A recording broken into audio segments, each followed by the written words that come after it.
The White House press secretary confirmed today that the off-world immigration program will be officially terminated by the end of the fiscal year. Effective immediately, all pending applications have been suspended, leaving thousands of Earth-based citizens without recourse for interplanetary relocation. Officials cite logistical constraints and ongoing disputes with off-world administrations as primary factors in the decision. Just this morning, the difficult but necessary decision has been made to refocus on efforts here on Earth. Despite criticisms, this move ensures that precious resources are allocated to where they are most needed, to the citizens who built this world rather than funneling wealth into what many say are speculative off-world ventures. Though some may disagree with the decision, research has proven that space colonization has long been cost prohibitive, even with massive fundings from Mars and Luna. For those who once sought a future among the stars, new opportunities, new jobs will arise right here on Earth. The decision to shut down the off-world immigration program has resulted in consequences far worse than initially reported. Hundreds of thousands of applications have been revoked. Each application represents a family. Families who, in the majority of cases, spent everything they have just to navigate their selection process, and now they have nothing to show for it. How these people will survive in the aftermath of rough decisions remains unclear. When pressed for answers on whether those affected would receive any forms of compensation, the press secretary declined to comment, and the following silence from the administration speaks volumes. Meanwhile, off-world water imports have plummeted by 22%, skyrocketing prices in essential European zones and leaving lower priority regions facing total cutoffs. Areas classified as medium priority and below have already reported severe shortages, prompting humanitarian concerns and increased tension among local governments. In response, delegations from Mars and Luna have arrived on Earth for emergency negotiations to seek alternative solutions to stabilize the crisis. Do they think we don't know why they shut it down? Do they think we're just gonna sit here and take it? They said we all had a chance. Said if we worked hard enough and kept our noses clean, we could earn a life better than anything we know down here. But now, they closed the doors and left us down here to rot. We know the truth. They didn't shut it down because of budgetary concerns. No, they shut it down because they don't want any more of us up there. There are too many of us, and they are afraid. This isn't over, y'all hear me? This isn't over!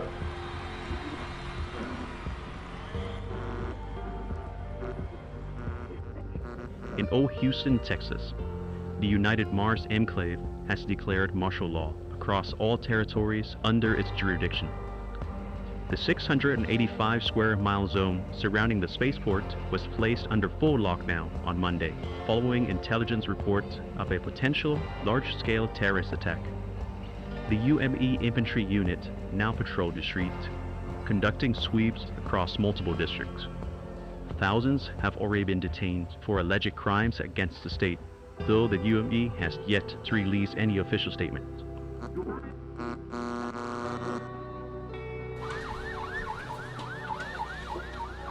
Mass demonstrations continue in major urban centers following the announcement, with protesters condemning the administration's handling of the space program's termination. We are here in Washington, D.C., where demonstrations have escalated into full-scale riot. National Guards have been deployed, with law enforcement urging non-essential travelers be avoided at all costs.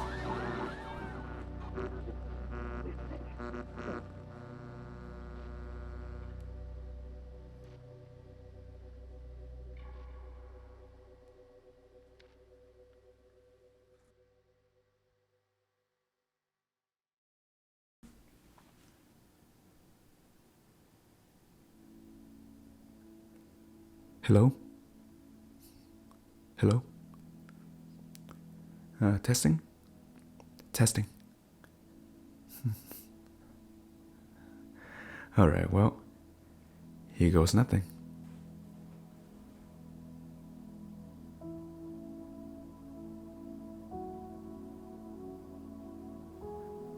Well, that was something, huh? What you just heard were recordings of recordings, scraped together from a few old news channels. Far as I can tell, they dated back 20 years ago. Some of them were already cut up and stitched back together before I even found them. I know, it's a bit difficult to listen to, but they're my only copies, so don't expect any higher quality via audio. This first broadcast is set to repeat every 6 hours, so no matter where you're listening from, as long as I have power, you'll be able to hear me. Well, that's the idea anyway. With most of the world shutting down, I get how overwhelming the silence can be out there. How it creeps in when you're driving down those empty highways, when you're stopped for the night in some half-collapsed gas stations or run-down old motels, when the only things around are the winds and your own thoughts. It's hard, I know. Just traveling every day, not even knowing what's going on in your own country. So I figured maybe my voice could make it a little bit better than that. You know, maybe it'll keep you company on the road. Well, for those of you just tuning in for the first time, the name is Simon. Some folks call me Skyscraper. No, I didn't get it doing anything daring or death-defying. You know, I ain't out here climbing buildings with my own bare hands. Though, maybe in a way it's close enough. Back in Fairfax, Virginia, I used to live in one of those mega tall apartment blocks. You know the ones. Way too high up, built so fast that the plumbing barely worked. But the higher you went, the cheaper the rent. And the people down street level, well, they were willing to pay more for the convenience and to avoid the mess high above. I'm talking about the unfinished walls, the break-ins, the scenes of wreckage from all those drunk flying accidents that were never cleared out. And the higher up you went, well, the worse it got. Less elevators working, less maintenance, and the more chance that you'll be trapped if the power, well, God forbid, ever went out.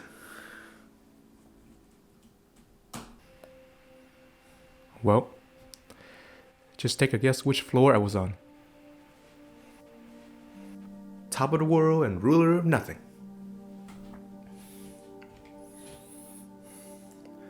Working a pizza job that barely paid enough for instant ramen, and then running myself ragged between schools and shifts, and all the while climbing 40 damn flights of stairs on the regular, cause the elevators, always broken. So yeah, that's how I got the nickname Skyscraper. It didn't seem all that funny at the time. But later, well, when everything went to hell, that stair running saved my ass. Because within one night, the city burned. See, watching riots happening on TV didn't exactly hit the same way when you finally experience it in person. And this one was just bad. It was like the whole city was in on it. There was no time to think. I just made it out to my car fast. Didn't hesitate, didn't pack, just ran. I got out before they sealed the street, before the checkpoints, before the barricades, before those damn drones started tagging people. And a week later, I heard that my whole building has been ransacked. Turned into one of those so-called autonomous zones. But we all know what that really meant. No rules, no power, no clean water, no heat. And that was just the start of it. The cities, they never bounced back.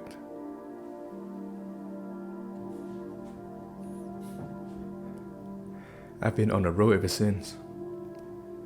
And I know I ain't the only one. We just drifted, you can say. With no direction, no goals, no future.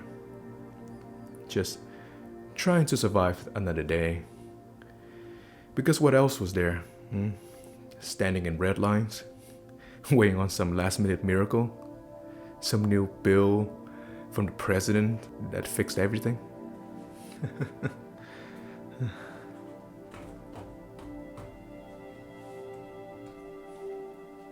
No one I ever met believed that nonsense. Hope like that, it'll kill you. If you wanted to live, you stood in that red line, and you prayed that the guy in front of you didn't take the last scrap before the pot ran empty. And when the food was gone, they didn't tell you anything, just rang that goddamn handbell. I can still hear that ringing, even after 2,000 miles. It never really went away.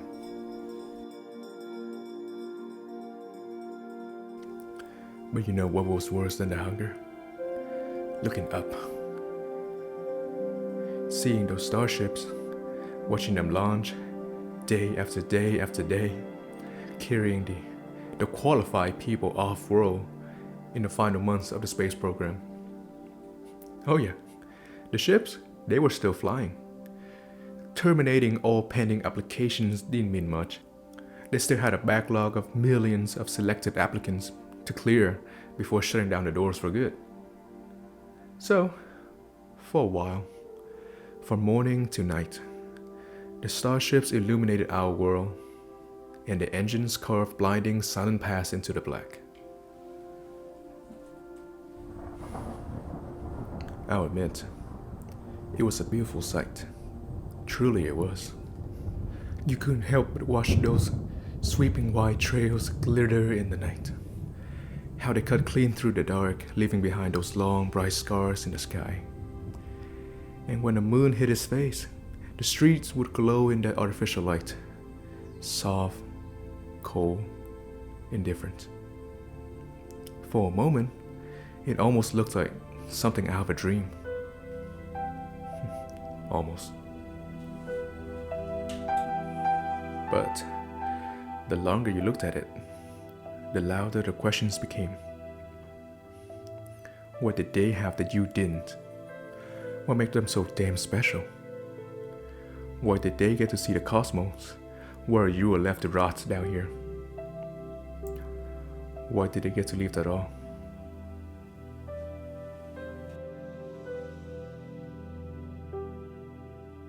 Me and a couple of the other guys, Todd, John, and Steven, we used to sit on the curb, just eating stale bread and watching those ships fly into outer space. We bet on what sort of launches we were seeing, you know, based on the speed and brightness and burn patterns. Maybe the ships were heading to Luna or Titan or Mars even. Maybe they were carrying immigrants, VIPs, or even the president himself. We talked about what it must be like, you know, up there. How it would feel to sleep in a real bed again, to eat real chicken again.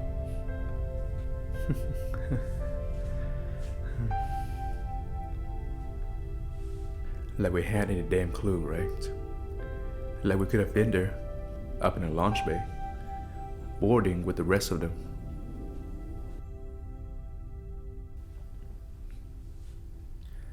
I'm sorry I'm taking you on a tangent, but I want you to hear this, because this story of mine deserves to be heard just as much as others, so bear with me. You ever watch a ship vanish? That moment when it crosses the threshold, when it's just a flicker in the black and then gone, like it was never there. And we were still down here, eating stale, sometimes moldy food, standing in mile-long bread lines, trying to believe that maybe, just maybe, next time it'll be our turns. But there was no next time, especially for Steven. I missed him. When I left Virginia for good, I lost contact completely. Todd, John, if you're out there, I hope you're okay. But listen, this isn't about despair. It's not about everything we have lost. It's about what we still have. And yeah, I mean, real hope. I spent years traveling the country, looking for a place to call home.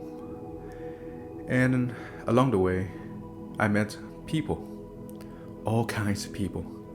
Some tough, some broken, some just trying their best. And without even knowing it, they kept me going. So now, I want to pass that forward. I'll share their stories with you, because maybe, just maybe, they'll keep you going too. Because hope ain't in a bill. Hope ain't in some speech from some politician who hasn't seen the world outside their own damn compound. Hope is in the next person you meet. The one who helps you without expecting anything back. And the one you help in return.